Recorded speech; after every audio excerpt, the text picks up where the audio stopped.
is Hazel, and I used to live a normal life. I had an older sister named Ivy. She was both a bully, but also stood up for me. She'd pick on me and would tease me for being a little dumb, but she'd also defend me from bullies or stand up for me if Mom and Dad were ever mean to me. To quote her, "My insults have no meaning, theirs do." But it didn't always feel like that. Sometimes she'd get me really mad, honestly.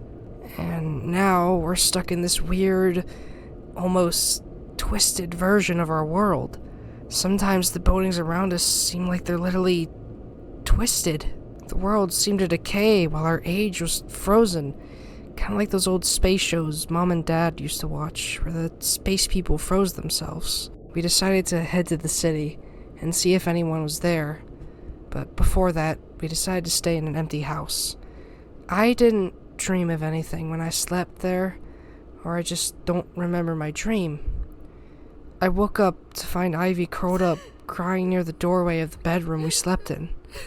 The barely working lights casted this long shadow of her on the floor. She was like a mouse under the door, but so was I. I dropped off the bed and hurt my hands a little bit. Ivy heard my little feet make a thud and turned. "Huh? Oh, sorry, Hazel. I didn't mean to wake you up." "No, you're fine. Do you want to talk about it? Or..." We stood in awkward silence for a little bit.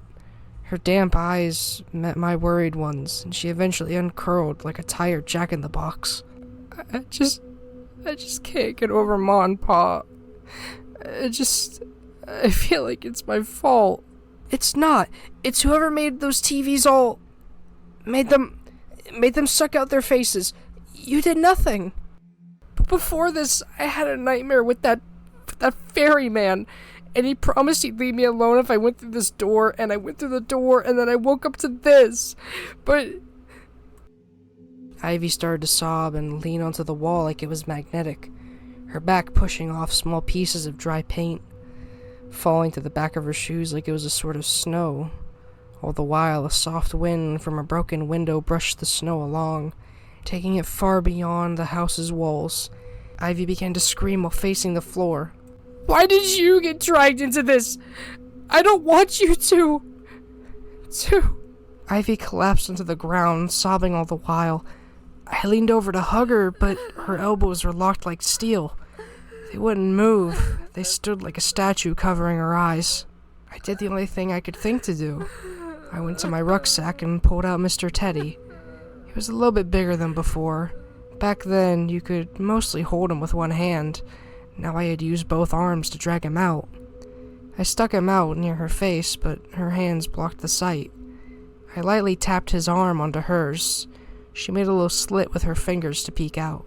The flickering lights of the building showed a reflection of tears in her eye through the little slit. A small little wavy oval could be seen in her eyes. Said oval was wiggling like disturbed water. "What? She ripped him out of my hands. I felt a little shocked by it for a second. She grabbed him and sobbed into his fluffy face. Her sobbing got worse, but quieter. She sobbed into Mr. Teddy as I patted her back. She seemed to sob more and more as I patted her back. I slowly began to cry along with her. Now that Mom and Dad are gone, she's the only thing protecting me. So when she's sad, I don't feel safe. As I cried, she turned her head towards me. Tears from her two eyes streamed down at the bottom of her chin, creating a little river from the top to bottom of her face. Why are you crying, Hazel?" "Because you are." She threw Mr. Teddy to the side and hugged me. Mr. Teddy's one eye made a tap when it hit the wall near her. She had held on to me like an old bullet clamp. "I'll get you out of this place, you hear? I'll make sure that you get home." "But what about you?" "I caused this. If I die, it'll be fine." "What? No! I need you, Ivy! I need you!" She let go of me and gave me a sad attempt at a grin. "Just for you. I'll make it home too." We went to the city to see if there were any people left, but we quickly realized that it was just the same as the town. Through windows and even on the streets, the people had no faces. But a small part of us believed that somewhere within these stone walls of this place lied a normal person. We found many large gaps near streets that once led to our school. They went west and east for miles. They went down so far, a fog covered them at its bottom like a blanket. What slept beneath the fog, I hope to never know. Ivy looked around and saw there was no real way to cross it. Just then, she spotted a building that did cross the gap. Well, not really a building. The Pale Zoo was a place I remember for many reasons. The field trips there at school, the pretty animals, feeding a giraffe and getting really scared because of its tongue. The place was full of colorful shops with all types of candies and sweets. They had an entire location for kids to draw with chalk, and the room was full of color because of it. But they sadly got rid of the drawings every winter. But my memories of this place, they had to have at least taken up 20% of my brain. Ivy quickly turned and told me, "That place, the zoo, it could fit a lot of people. So would people have fled there? You know, 'cause it's open? Maybe. But what if no one's there? All we can do is head up north into the countryside." It was silently agreed with our eyes that we'll head to the zoo. The way there was narrow and scary. We went through a sidewalk that was only a few feet away from the foggy pit of the unknown. For a normal person, probably inches. I felt beads of sweat form on my face as my heart raced. My breathing was really loud, and I guess Ivy must have heard it because she turned to me and held my hand. "Look at my eyes. You'll be okay. Just keep your eyes off the sidewalk." I let out a nod and did as she asked, but the rare glance at the pit would make my heart race.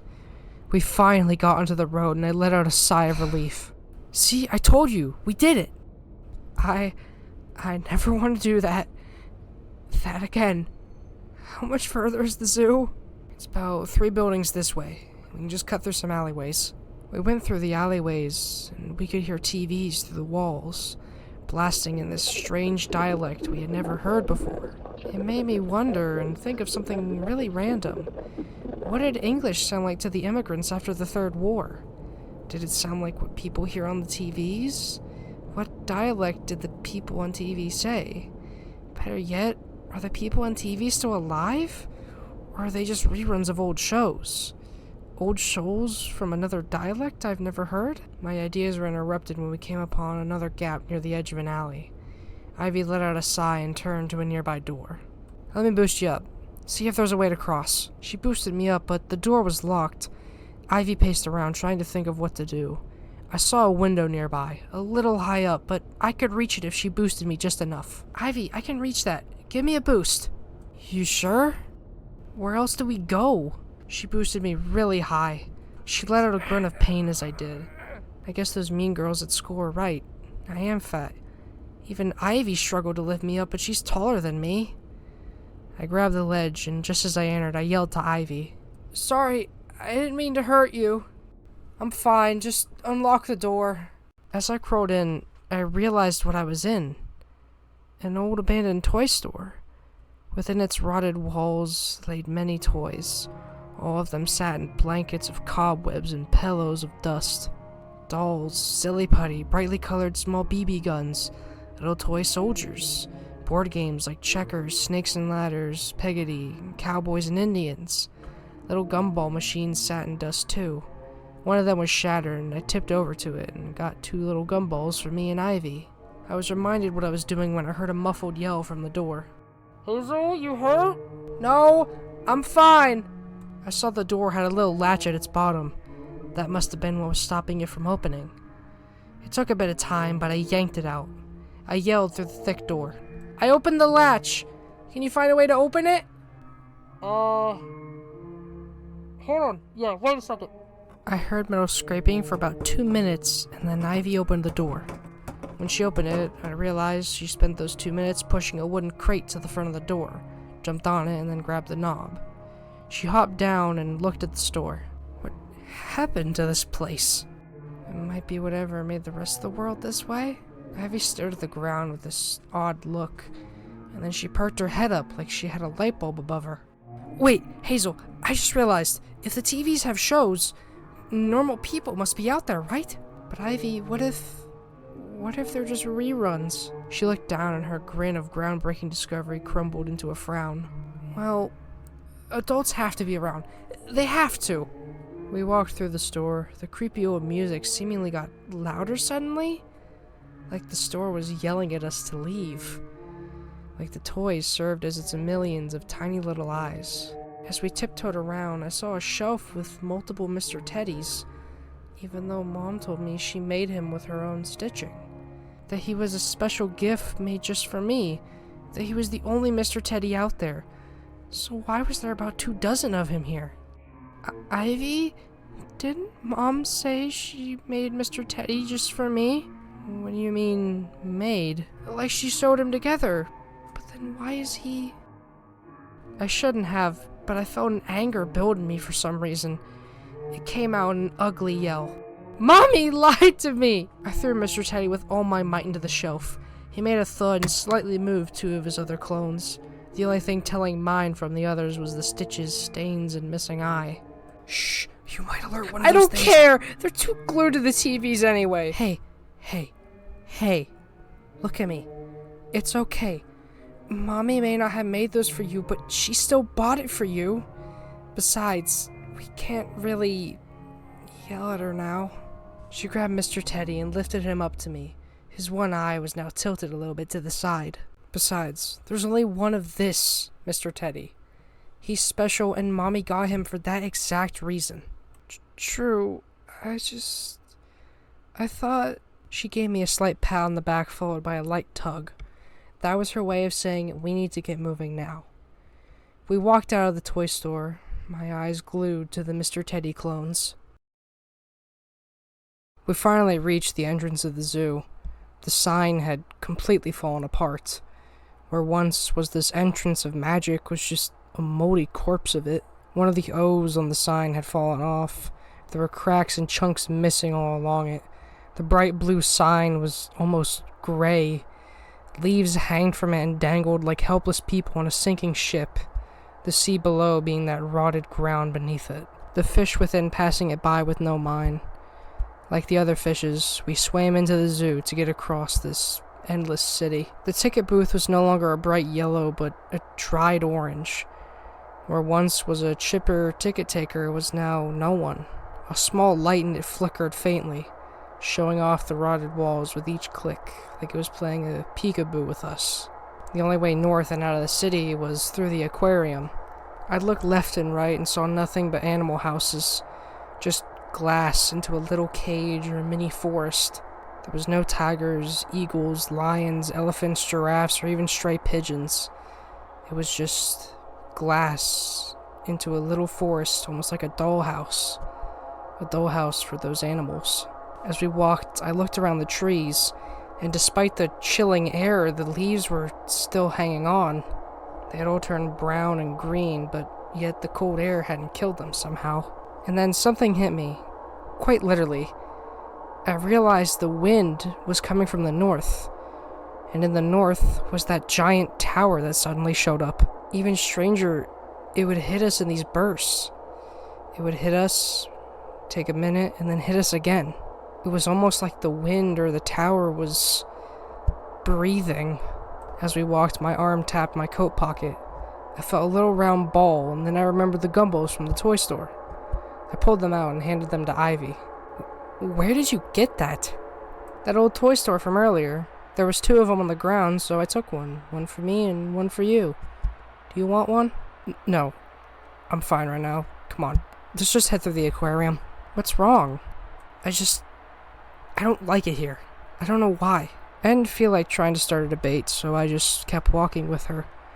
I looked around more and more, and I saw the cotton candy booth. It was now collapsed onto the ground. 2 of its wheels had just given up and broke off. The cotton candy looked like rocks instead of a soft bush. It was dark and it looked damp. Some trees near the northwest of the place seemed to have fallen, but who cut them down? Those trees were actually older than the city itself. The old zookeeper nearly fought the mayor just to keep them there. Speaking of the zookeeper, I remember hearing about him on the news a month ago. I only heard a little bit from Mom and Dad, but they were talking about him the next day. I was too busy drawing to really pay full attention.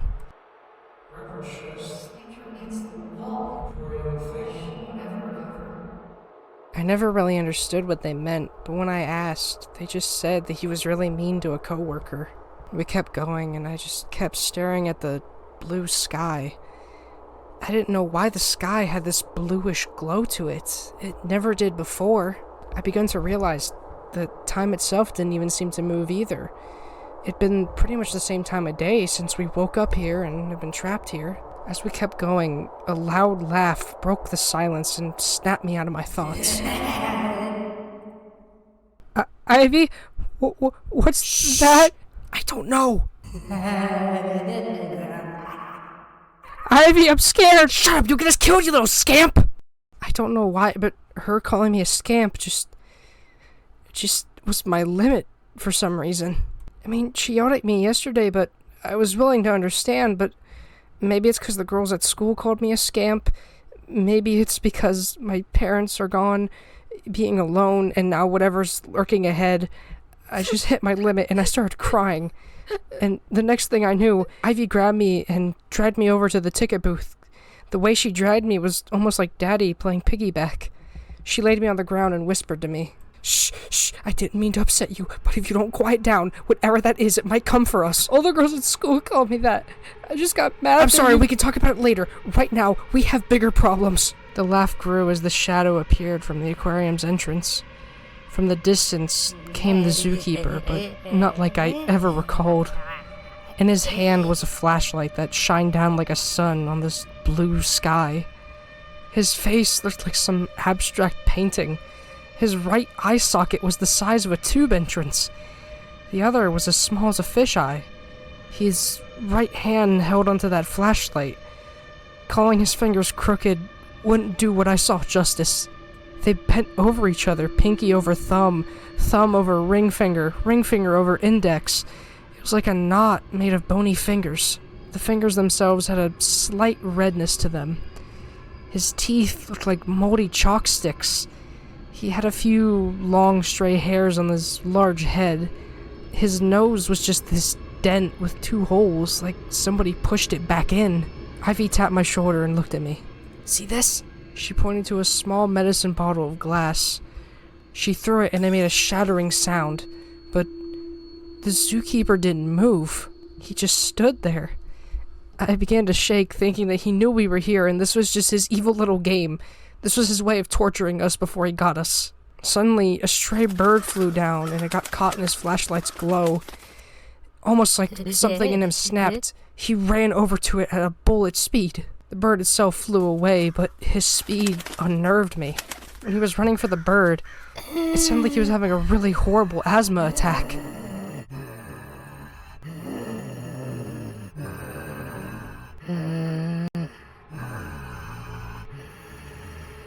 His light quickly turned towards us, and we ran to the side of the ticket booth. While we were running, I stepped on a piece of broken glass, and for just a second, I accepted death.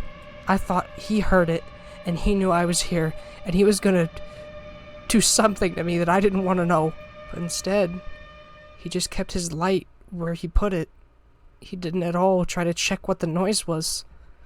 This must have been a game. He knew I was here. This had to be just some sick, twisted game of his. Ivy turned over and whispered to me, I think he's deaf.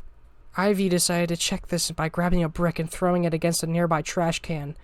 It made a gigantic thud, and just like with the glass bottle, he didn't even think to look. He just stood there. I decided to look at the side of his head, and I realized where ears would be was just plain skin. The zookeeper was indeed deaf, but had the eyesight of an eagle. Me and Ivy turned towards each other. She was seeming to think of something. If he's deaf, we can just make a run for it. We booked it to the aquarium. My little feet were hurting and probably turned red. We leaned against the wall to try to catch our breath, and I took a glance at the zookeeper, and my heart sank. His light was on us, and he let out a horrid scream. Ivy quickly grabbed my hand and turned to me. Run! We sprinted through both familiar and unfamiliar corridors. The wall pattern in the aquarium of the waves had almost dried away, and the aquariums themselves had this sickly blue glow to them. I think I maybe even saw a TV in one of them. Ivy found a staff room with its door open. We turned into it and hid behind some boxes. The only thing keeping that room lit up was the light bulb itself fighting like a soldier in a war to keep itself on. The zookeeper quickly followed suit along with his horrid breathing. His flashlight served its role as a lighthouse, and this closet was his coast. The more and more I listened to his breathing, the more and more I started to feel nauseous. It honestly sounded like his lungs had a tar in them. He eventually reached into a box, and out of it came a child-sized doll. It almost looked like a real child at first glance. He played with its hair and let out a giggle. After what felt like forever, he finally left the room and put the doll back in the box, not even closing the door or flipping the light switch. The next thing I knew, I heard Ivy start to cry. Ivy? What's wrong? Take a wild guess, Hazel. Take one. I'm sorry. I just wanted... I can't take this. I just want Mom and Pa back. Shh. Shh. Ivy, look at me. You told me yourself, we can't give up. That's not what Mom and Dad would want from us. We have to keep going. You said it yourself. We need to find a way out of this place. She had this look on her that I can only describe as some type of guilt. I don't really know how to put it well. She turned over to me again. I can't even stick to my own promise. It's actually funny how stupid I am. Ivy! Don't say that! You're the only reason I'm breathing right now. And I'm scared too, Ivy. Next thing I knew, I was crying as well. I want Mommy to tell me it's okay, or Daddy to tell me he'll fight the monsters. But they aren't here. If you think you're the only one here that feels alone and being scared, you're not. I'm scared too, Ivy. I'm scared! Ivy hugged me tightly and laid her chin on my small shoulder. Please don't cry, Hazel. When you cry, I feel more scared. I feel like I'm failing. I don't know how else to put it, but I just feel like I'm failing something. We just sat there and, almost like yesterday when she saw Mom and Dad, we just cried. I felt my tears drip onto her coat. Her hair that was slipping through the side of her hood touched the side of my face. Her hair was soft and was getting a little bit soaked from my tears. After the light flickered for a few seconds, we jumped up and finally lifted our chins off each other's shoulders. We got back up and continued our trek through this rotted aquarium. As we left the room, Ivy's sniffles continued for a minute, but eventually they stopped.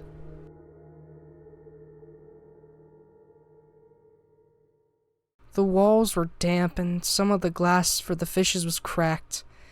The cracked glass formed these tiny little waterfalls, and the waterfall served as a river for the trash to flow down. Ivy stopped and turned to the shark exhibit.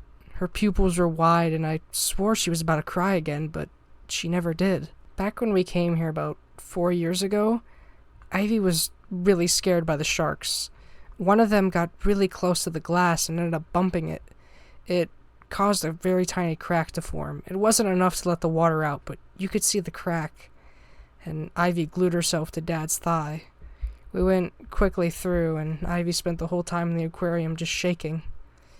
Now it was my turn for her to cling to me. Her hand gripped mine as we stared at the skeleton of a shark. Small chunks of skin still clung onto it for dear life. Ivy turned to me and asked me a question. Do you know how long it takes for a shark to rot like that? A long time? Dad says it would take a decade to reach that point.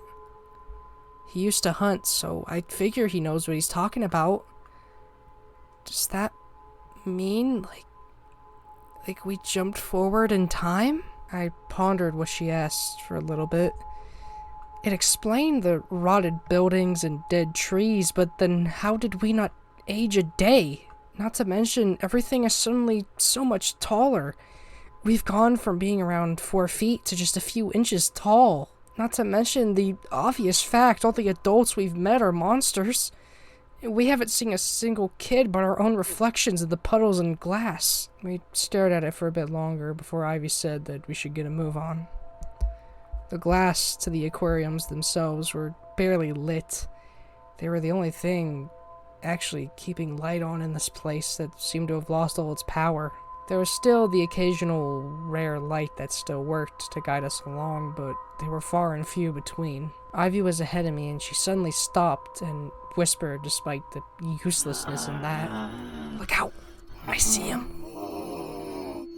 The zookeeper crept along, carrying a kid. The kid's face was covered in blood. It dripped from the top of his head and slid out of his nostrils. One stream of blood seemed to come from his left eye. His clothes were ragged. He wore a striped black and gray sweater. His pants were torn at the end where the legs were, and he had no shoes. His feet looked like he had walked through a swamp, or like he got trench-foot like my grandpa. He was definitely dead, or at least unconscious. Ivy ran back to me and was clearly in shock. "Hazel, he's gonna hurt that boy, but he looks dead." She laid her hands on my shoulder, and her hands were shaking like an earthquake. "But what if he's just knocked out? We have to at least find out. What can he do to help us? Maybe he has some friends that can help us. Maybe he knows where his family is, and we can finally get an adult to help us.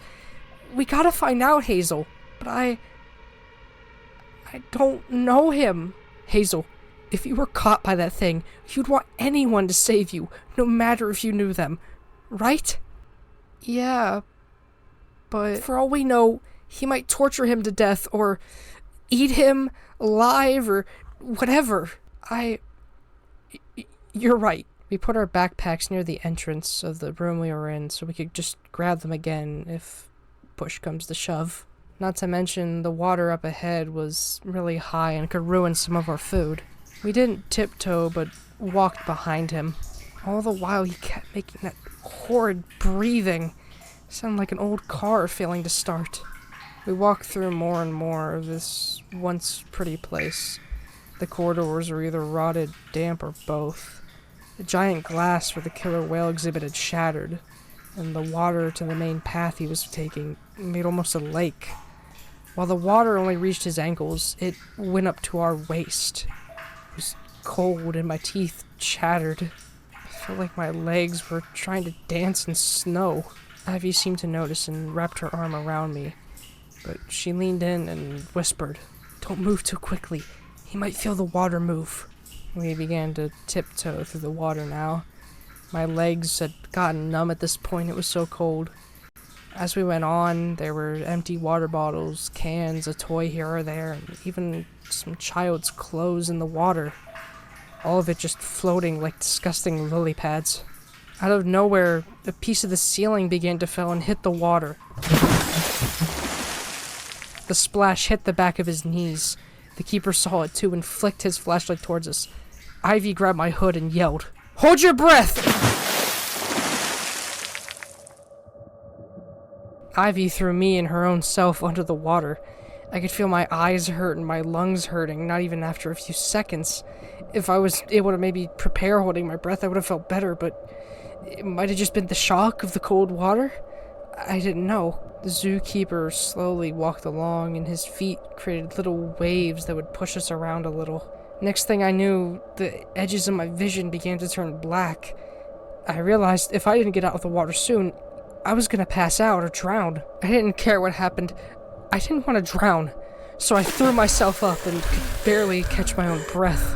By a miracle, the zookeeper's far away enough not to feel the waves of me blasting myself out of the water. Ivy eventually got out almost right after I did. Both of us, out of breath, talked to each other. "Her? You? Okay? Yeah. You? My lungs hurt. I've never held my breath for so long." We trudged through the water to get to where he was originally going.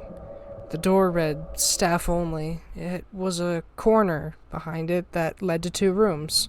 One was in front of us, and the one in front of us had a sight I'll never forget. On hooks were the skin of kids. Their clothes were put in a pile that was bigger than even the keeper itself. The pile was just a few inches away from touching the ceiling. On a table soaked in dry and a mix of fresh blood with saws, hammers, nails, and teacups for dolls. I looked to my left and saw a table with dolls. The dolls had this horrid stench. There were these chairs for them and one large one. Ivy went up to a doll and touched it. She let out a scream and fell over. Ivy, what's wrong? Those dolls! They're dead kids! I looked at the dolls' faces, and the skin on them was rotted. Maggots crawled through pores and through the eye sockets. Within its eyes and mouths was stuffing, just like the one inside of Mr. Teddy. At the seams of the stuffing was, I think, blood, but the worst part was that the blood wasn't even dry. It was fresh. One day Dad had taught me that dry blood is dark and sticky and fresh blood is runny and bright red. Whatever that zookeeper was going to do to that boy involved turning him into these. The next thing I knew, Ivy was puking and it almost triggered my gag reflex. Ivy came back to me, wiping her face. We need to save that kid. But what if we get caught? I don't want to be turned into that. You have a good point. But if we're careful enough... We turned our heads and saw a bright light. It was the keeper. He saw us. We didn't even say anything. We know what to do. We ran to the other door that we didn't even think to enter. In it were these crates upon crates. Lots of crates. We turned a corner and found one that was open. The lid itself was just cracked open enough for us to slide in. With our strength, we shut the lid and Ivy and me just laid. Thanks to everything being larger than us, we had plenty of room to move, and there were some tiny holes at the top as well, giving us air. I felt something poking my arm. Actually, 5 things poking my arm. Ivy, something's poking me. Let me just get my lighter, okay? She pulled her lighter out of her pocket, and with a few clicks, it lit up.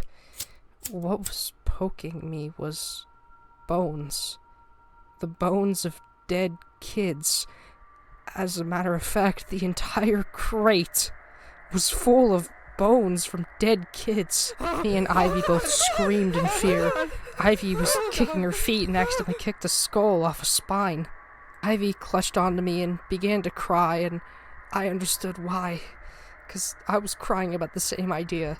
The idea of the pain of having my skin ripped out, my bones taken out.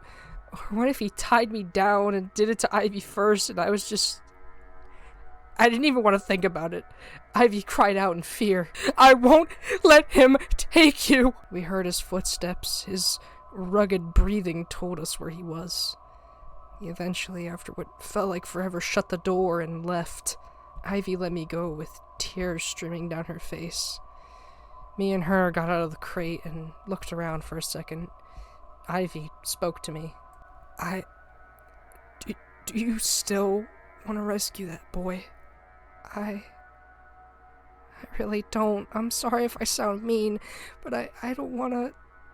No, it's fine. Just, if someone asks about the zoo or a kid in that sweater, don't tell them about this place, okay? Okay.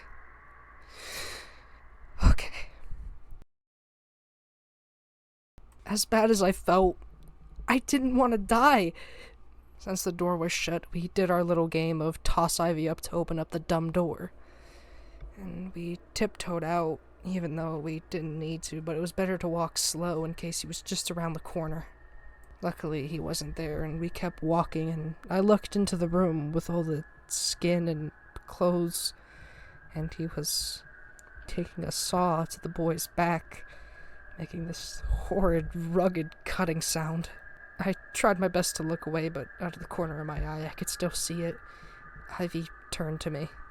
We really couldn't have done anything. But just as I looked up, he was turning around. We quickly ran back and hid behind a small box. He was still in the room, but I could see out of the corner of my eye. He was grabbing one of those clothes out of that colossal pile. After a bit, he came back out. The boy's hollowed corpse was now full of stuffing. Fresh blood was oozing out of the little gaps near his eyes and mouth. He sat him down in an empty, tiny chair and went back to the room. All I could think of was just, why did he do this? What was it for? But eventually he came back out with a record player and began to play classical music. He sat near the dolls, and my brain realized he's deaf. Is he playing it for the dolls?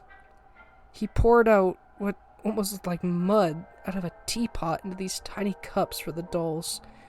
He began to start creepily singing.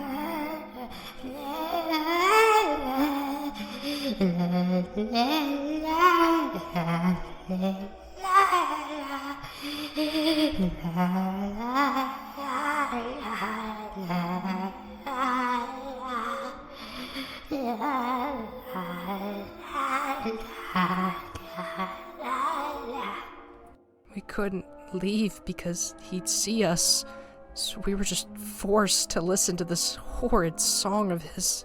We just sat there, and as he talked, I think I made out the occasional word like dull or tea or happy. No.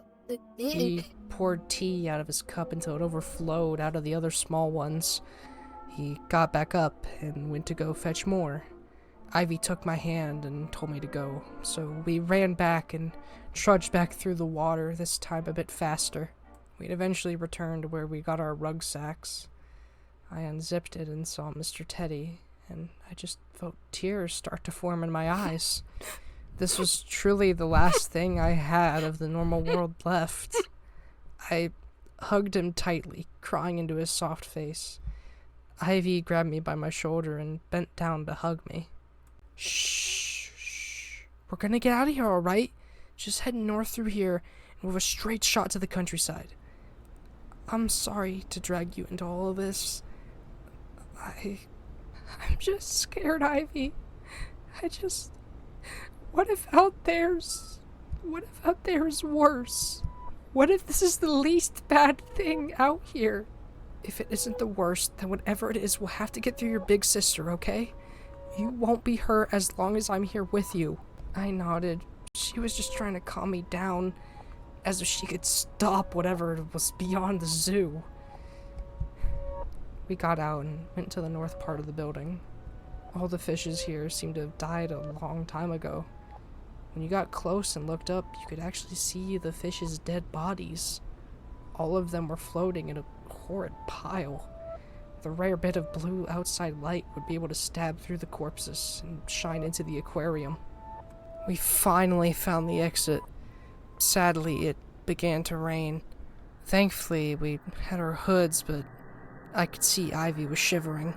All because I'd accidentally torn up the arms on her hoodie. She'd felt all the wind and rain just hit her skin, and I felt really bad. I hugged myself right next to her, and in a shivering voice, she thanked me. Thanks, Hazel. We kept going and saw that the once open fields that had all the giraffes and large animals were just empty, like a desert. We kept walking and walking. What was a few feet for some people was a mile for us. Eventually, we heard the horribly familiar laugh.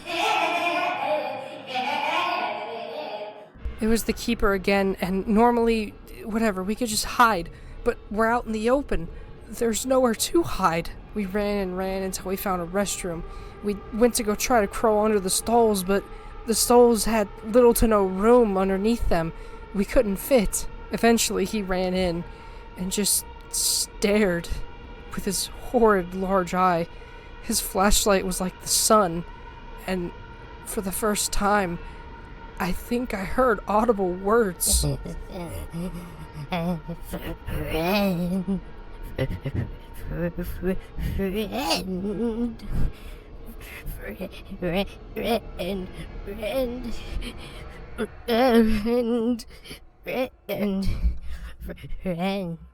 Ivy began to scream at something that couldn't even hear the first word.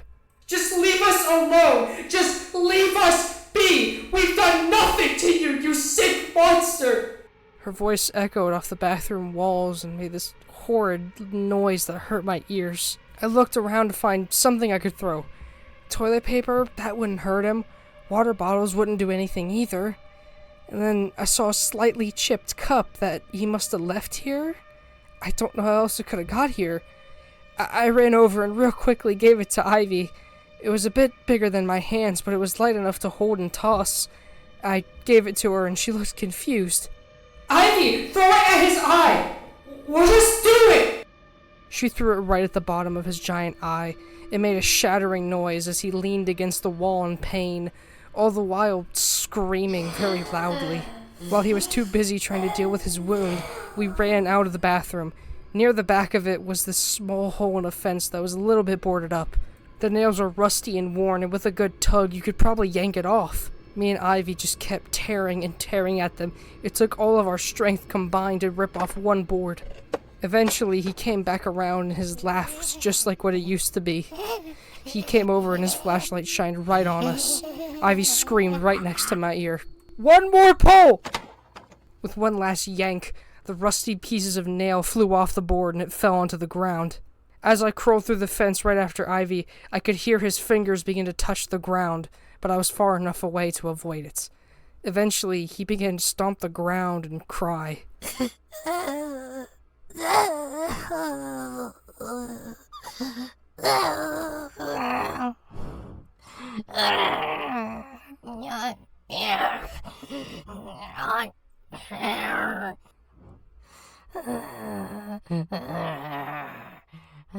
As odd as it seems, I felt a little bad for him.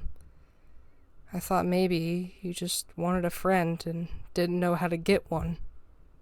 It didn't excuse what in God's name he's done, but maybe he was just a confused animal, and this was his sick, twisted solution. We ran off, not at all looking back, leaving that rotted zoo to decay forever. All the while, the zookeeper's crying slowly faded out of earshot. We found an old urban town not too far from the zoo. We went into one of the old houses. We didn't see any of those monster people, but just their clothes lying next to the TV. I didn't know what that meant. We took bits and pieces of the rotted railing for the stairs that led to the second floor. We threw it into a little pile, and Ivy took her lighter to make a fire. We didn't go upstairs to check what it was. Knowing what happened in our town, it was most likely empty. I left my rucksack and Mr. Teddy out to the side, and I gave him a hug. I could hear his wise words. "You're okay. You'll find a new mom and dad soon." I looked up and saw Ivy eating some canned peaches. She had an angry look on her face. It always felt weird when she got mad. I stretched out Mr. Teddy for her to grab. Without saying anything, she yanked him out. She began to cry into his soft skin.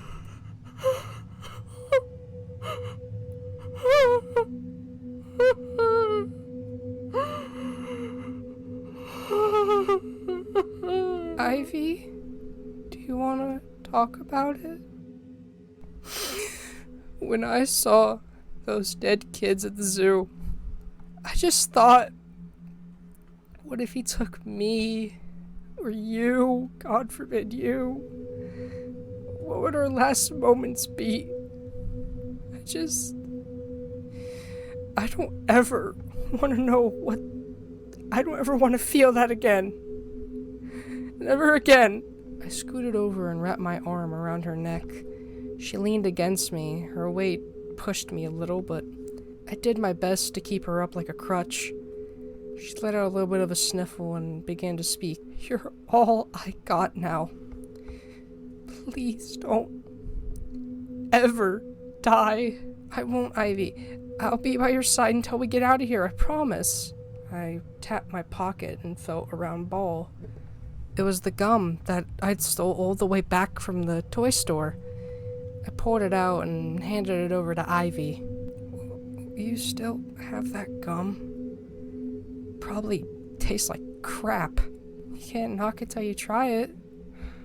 Sure. She ate the gum and even blew a bubble out of it until it popped. How did it taste? I'd rather keep eating these canned peaches. I leaned in to hug her and she hugged me back. All the while, a cold wind blew on us from the south. From the south, where the tower was. Its breathing, still strong, even outside of its own grasp.